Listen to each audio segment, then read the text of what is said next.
ताज़ा तरीन ख़बरों, तज्ज़ियों और तबसरों के साथ मैं हूँ अरशद अजीज़ मलिक। फ़ौजी अदालतों को सज़ा सुनाने की मशरूत इजाज़त। तहरीक इंसाफ का हुकूमत के ख़िलाफ़ FIR कटवाने का फ़ैसला। अस्सलाम वालेकुम नाज़रीन, उम्मीद है आप खैरियत से होंगे। आज दो टॉपिक्स हैं, दोनों बड़े आम हैं। एक तो तहरीक इंसाफ ने कानूनी कार्रवाई का करने का फ़ैसला किया है।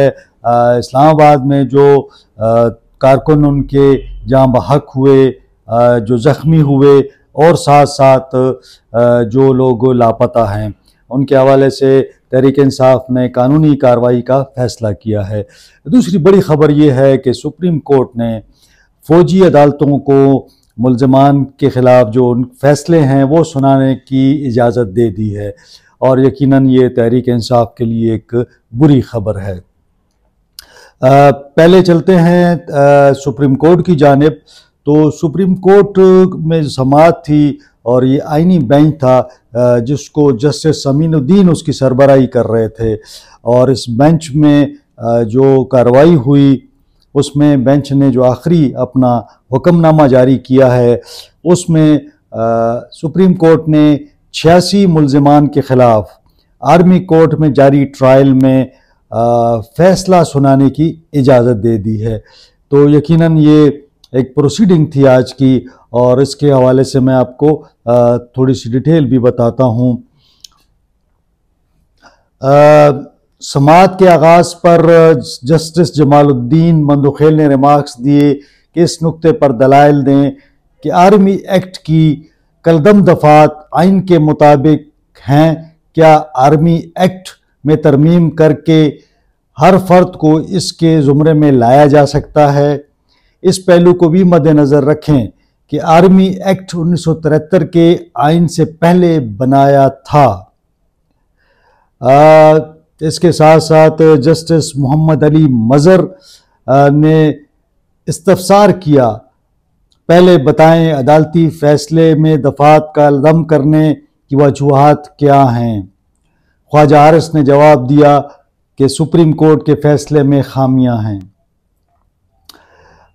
साथ ही जस्टिस मोहम्मद अली मज़र ने रिमार्क्स दिए कि कल भी कहा था कि 9 मई के वाक़यात की तफसीलात फराहम करें।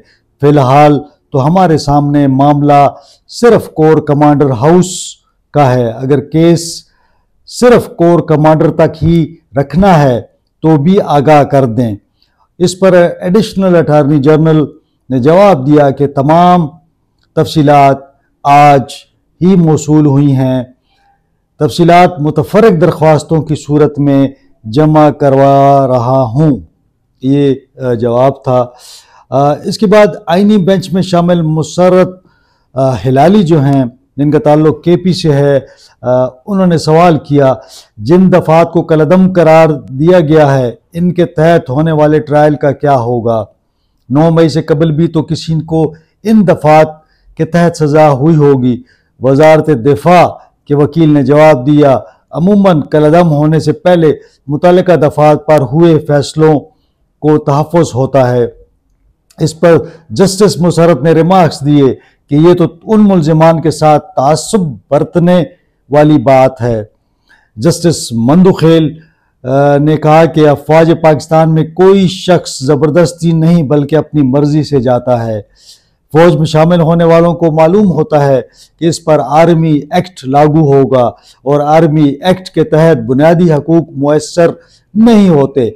आर्मी एक्ट बनाया ही फ़ौज की मुलाजमत के कवायद और डिसिप्लिन के लिए है। इस पर वकील ख्वाजा हारिस ने कहा कि फ़ौज में कोई भी जुर्म की नीयत से नहीं जाता, बुनियादी हकूक़ जुर्म करने पर ही ख़त्म होते हैं, वरना हर शख्स के बुनियादी हकूक़ मौजूद होते हैं।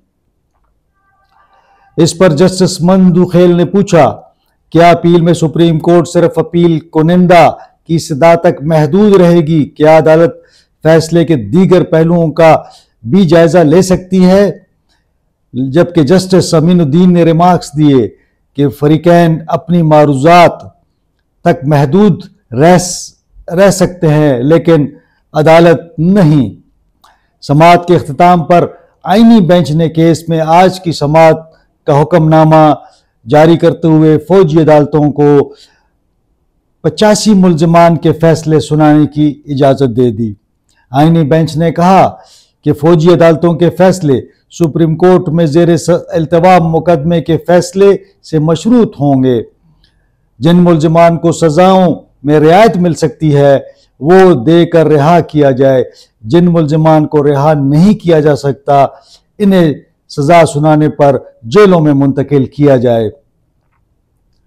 अदालत ने बाद में मौसम सरमा की छुट्टियों के बायस इसकी समाअत मुलतवी कर दी। अब नाजरीन, इसमें होगा यूँ कि जो मुकदमात, जो 85 लोग हैं उनके मुकदमात चल रहे हैं आर्मी कोर्ट्स में। अब चूंकि सुप्रीम कोर्ट की वजह से कोई भी अदालत अपना फैसला नहीं सुना पा रही थी, इसमें ऐसे लोग भी हैं जिनको बरी किया जाना है। तो अगर आपने बरी करना है, लेकिन इस सुप्रीम कोर्ट के फैसले की वजह से, क्योंकि हुक्म जारी हुआ था कि आपने कोई फैसला नहीं सुनाना, तो अब सूरत हाल थोड़ी सी क्लियर इस तरह हो गई है कि सुप्रीम कोर्ट ने वाज़ेह कर दिया है कि आप इनका ट्रायल कर लें, मुकम्मल फैसला भी सुना दें। जो लोग मुजरिम नहीं होंगे, जिनका कोई जुर्म नहीं होगा या जिनकी सज़ा मुकम्मल हो चुकी होगी, अब वो तो रिहा हो जाएंगे। मिसाल के तौर पर अगर किसी का जुर्म नहीं है वो तो कल ही रिहा हो जाएगा। जिसका जुर्म 1 साल 6 महीने 2 साल होगा, तो अगर उसका ट्रायल मुकम्मल हो गया है, उस ट्रायल के अंदर उसने वो कैद जो थी उसकी वो उसने भुगत ली है, तो वो भी वहाँ से रिहा हो जाएगा। सिर्फ वो लोग रह जाएंगे जिनकी सज़ाएं ज़्यादा होंगी, जिनकी सज़ाएं लंबी होंगी, वो लोग रह जाएंगे। लेकिन चूंकि इस केस का फैसला अभी नहीं आया, तो सुप्रीम कोर्ट का ये भी कहना है कि इनको आप फैसला सुनाएं और फैसला सुनाने के बाद इनको आप जेल भिजवा दें। तो जेल भिजवा दें, जो इस केस की समाअत होती जाएगी, तो अगर बाद में अदालत ने ये कलदम करार दे दिया तो वो रिहा हो जाएंगे।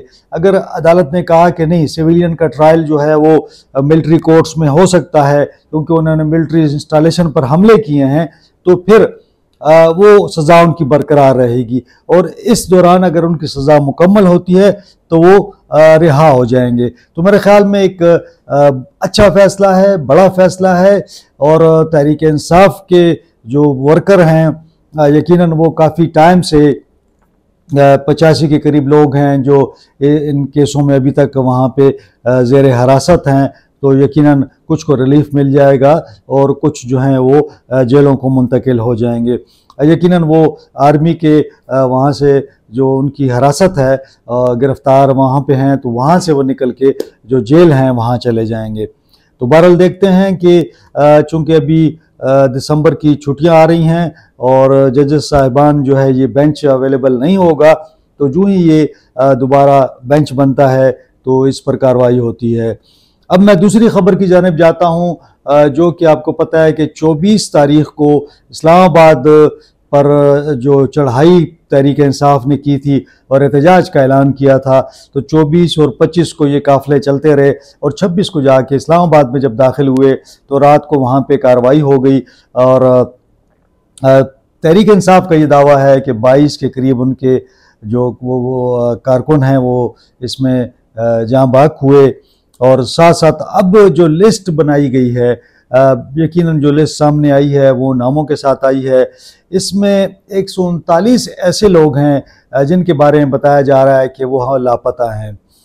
ये उन लोगों से अलग हैं जो कि 1000-1200 लोग जो हैं वो मुख्तलिफ जेलों में हैं जिनका ट्रायल चल रहा है।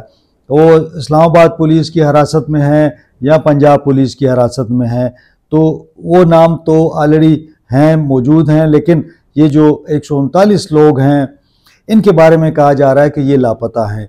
अब ये ज़िंदा हैं या गिरफ़्तार हैं या मर चुके हैं, इस हवाले से कहा जा रहा है कि कोई इनकी इत्तला नहीं है। तो एक तशवीशनाक सी बात है कि 139 लोग जो हैं वो अपने घरों से गायब हैं और उनका कोई अता पता नहीं है। यकीनन हुकूमत को भी चाहिए कि अब इस पर इन लोगों को ट्रेस करे। अगर ये उनकी हिरासत में हैं तब भी बताया जाए, अगर वो ज़ख्मी हैं जहाँ भी हैं उनके बारे में तहरीक इंसाफ को बताया जाए। अब जो इसमें एक दिलचस्प बात ये आई है कि 38 ऐसे वर्कर्स हैं, ऐसे कारकुन हैं तहरीक इंसाफ के जिनको गोलियां लगीं। और इसकी जो इन्होंने मेडिकल रिपोर्ट्स बनाई हैं 38 लोगों की, उसमें बताया गया है कि ये वेपन से इन पर हमला किया गया है, यानी बुलेट इंजरीज हैं इसके अंदर।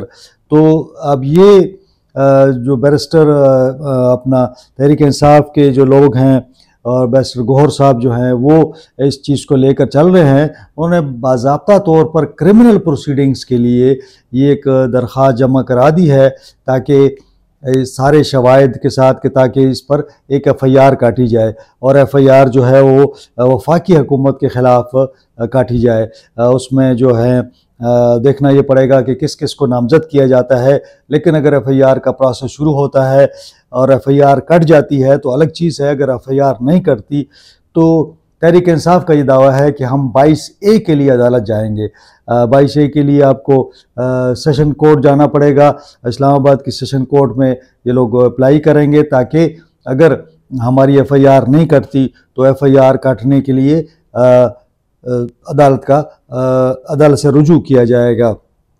अब जब अगर FIR कटती है तो फिर इसके अंदर ये किन को नामज़द करते हैं, ये अलग एक होगा सूरत हाल।